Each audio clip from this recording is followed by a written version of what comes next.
പശ്ചിമേഷ്യയിൽ സംഘർഷാവസ്ഥ തുടരുന്നതിനിടെ ഏത് അടിയന്തര സാഹചര്യത്തെയും നേരിടാൻ രാജ്യം പൂർണ്ണ സജ്ജമാണെന്ന് ഇറാൻ അറിയിച്ചു. വരാനിടയുള്ള വെല്ലുവിളികൾ കണക്കിലെടുത്ത് അടുത്ത 2 വർഷത്തേക്കുള്ള ആവശ്യമായ ശേഖരണം സർക്കാർ ആരംഭിച്ചിട്ടുണ്ടെന്ന് Iran vice president Mohammad Reza Aref വ്യക്തമാക്കി. രാജ്യത്തിന്റെ സുരക്ഷയും ജനങ്ങളുടെ ആവശ്യങ്ങളും ഉറപ്പാക്കുക എന്നതാണ് ഈ നീക്കത്തിന്റെ പ്രധാന ലക്ഷ്യമെന്ന് അദ്ദേഹം പറഞ്ഞു. പശ്ചിമേഷ്യയിലെ നിലവിലെ സാഹചര്യങ്ങൾ ഇപ്പോഴും ആശങ്ക ഉയർത്തുന്നതാണ്. വിവിധ രാജ്യങ്ങൾ തമ്മിലുള്ള സംഘർഷം തുടരുന്ന സാഹചര്യത്തിൽ പല രാജ്യങ്ങളും സ്വന്തം സുരക്ഷ ശക്തമാക്കുന്ന നടപടികളാണ് സ്വീകരിക്കുന്നത്. ഈ സാഹചര്യത്തിലാണ് ഇറാനും ദീർഘകാല തയ്യാറെടുപ്പുകൾ ആരംഭിച്ചിരിക്കുന്നത്. Iran vice president Mohammad Reza Aref പറയുന്നതനുസരിച്ച് ഏത് തരത്തിലുള്ള പ്രതിസന്ധിയും നേരിടാൻ സർക്കാർ മുൻകൂട്ടി പദ്ധതികൾ തയ്യാറാക്കിയിട്ടുണ്ട്. അടുത്ത 2 വർഷത്തേക്കുള്ള ആവശ്യമായ അവശ്യ വസ്തുക്കളുടെയും മറ്റ് പ്രധാന വിഭവങ്ങളുടെയും ശേഖരണം ആരംഭിച്ചതായും അദ്ദേഹം അറിയിച്ചു. എന്നാൽ എന്തൊക്കെ വസ്തുക്കളാണ് ശേഖരിക്കുന്നത് എന്ന കാര്യം അദ്ദേഹം വിശദീകരിച്ചിട്ടില്ല. ഇറാന്റെ അർദ്ധ ഔദ്യോഗിക വാർത്താ ഏജൻസിയായ ഫാർസ് ആണ് ഈ വിവരം റിപ്പോർട്ട് ചെയ്തത്.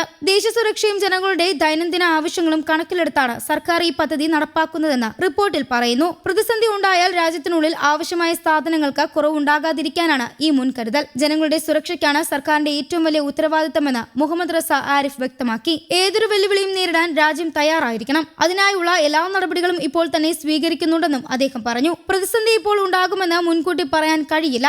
ആയതിനാൽ മുൻകരുതൽ എപ്പോഴും ആവശ്യമാണ്. ഭക്ഷണം, മരുന്ന്, ഇന്ധനം തുടങ്ങി ആവശ്യ മേഖലകളിൽ തടസ്സമുണ്ടാകാതിരിക്കാൻ സർക്കാർ നേരത്തെ തന്നെ പദ്ധതികൾ തയ്യാറാക്കിയിരിക്കുകയാണെന്ന് വിലയിരുത്തലുണ്ട്. പശ്ചിമേഷ്യയിൽ കഴിഞ്ഞ കുറച്ചു മാസങ്ങളായി സുരക്ഷാ സാഹചര്യം കൂടുതൽ സങ്കീർണമായിട്ടുണ്ട്. വിവിധ രാജ്യങ്ങൾ തമ്മിലുള്ള സംഘർഷവും ആക്രമണങ്ങളും മേഖലയിൽ അനിശ്ചിതത്വം വർദ്ധിപ്പിച്ചിട്ടുണ്ട്. ഈ സാഹചര്യത്തിൽ പല രാജ്യങ്ങളും സ്വന്തം സുരക്ഷയും സാമ്പത്തിക സംവിധാനവും ശക്തമാക്കാൻ ശ്രമിക്കുകയാണ്. ഇറാന്റെ പുതിയ പ്രഖ്യാപനവും അതിന്റെ ഭാഗമായാണ് വിലയിരുത്തപ്പെടുന്നത്. നിലവിലെ സാഹചര്യം കൂടുതൽ വഷളായാലും രാജ്യത്തിന്റെ സാധാരണ ജീവിതത്തെ ബാധിക്കാതിരിക്കാനാണ് സർക്കാർ ശ്രമിക്കുന്നതെന്ന് അധികൃതർ വിശദീകരിച്ചു. അത്യാവശ്യ സേവനങ്ങൾ തടസ്സമില്ലാതെ മുന്നോട്ടു പോകുക, ജനങ്ങൾക്ക് ആവശ്യമായ സാധനങ്ങൾ ലഭ്യമാക്കുക, രാജ്യത്തിന്റെ സുരക്ഷ ഉറപ്പാക്കുക എന്നിവയ്ക്കാണ് സർക്കാർ മുൻഗണന നൽകുന്നത്. ഇതിനായി വിവിധ സർക്കാർ വകുപ്പുകൾ ചേർന്ന് പ്രവർത്തിക്കുന്നതായും റിപ്പോർട്ടുകൾ സൂചിപ്പിക്കുന്നു. ഇറാൻ ഇപ്പോൾ സ്വീകരിക്കുന്ന ഈ നടപടികൾക്ക് പിന്നാലെ പശ്ചിമേഷ്യയിലെ സാഹചര്യം എങ്ങനെ മാറുമെന്നത് ലോകരാജ്യങ്ങളും ശ്രദ്ധയോടെ നിരീക്ഷിക്കുകയാണ്. സംഘർഷം കുറയുമോ അല്ലെങ്കിൽ കൂടുതൽ രൂക്ഷമാകുമോ എന്ന് ഇപ്പോൾ വ്യക്തമല്ല. ആയതിനാൽ മുൻകരുതൽ നടപടികൾ പല രാജ്യങ്ങളും തുടരുകയാണ്. പശ്ചിമേഷ്യയിലെ അനിശ്ചിത സാഹചര്യം തുടരുന്ന സാഹചര്യത്തിൽ അടുത്ത 2 വർഷത്തേക്കുള്ള തയ്യാറെടുപ്പുകൾ ഇറാൻ